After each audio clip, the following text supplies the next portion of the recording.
Hello అండి, ఇది నేను కంపోస్ట్ అనేది బయట నుంచి తెచ్చుకున్నాను. అండ్ నేను ప్రిపేర్ కూడా చేసుకుంటున్నాను. ఒక బకెట్లో ఉంది, ఇంకా స్టార్ట్ చేశాను నేను మొన్ననే, ఇంకా ఎక్కువ అవ్వలేదు. సో అందుకే నేను బయట నుంచి తెచ్చుకున్నాను. సో ఇదంతా మనం కలిపాం కదండి, బాగా కలపండి, దీన్ని బాగా మిక్స్ చేయాలి. ఇలా ఇలా గడ్డలుగా ఉన్నా ఏం అవ్వదు, పర్లేదు. అది ఏమవుద్దంటే కొంచెం వాటర్ వేస్తే కరిగిపోతుంది అన్నమాట. సో భయపడాల్సిన అవసరం ఏం లేదు. బాగా కలపండి, క్వాంటిటీ మొత్తం అన్నీ ఈక్వల్గా ఉన్నట్టు కలపండి, ఓకేనా.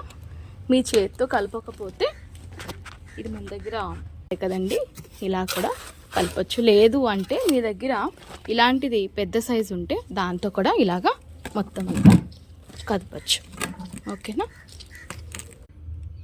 మట్టి వేసాం కదండి, ఒక లేయర్ మట్టి వేసాం కదా. దాని తర్వాత ఇది ఉంది కదండి, ఇది కొంచెం లేయర్ వైజ్గా వేసుకోండి. కొన్ని వేసుకోవాలండి. చూడండి, నేను ఎన్ని వేసుకుంటున్నాను, కొన్ని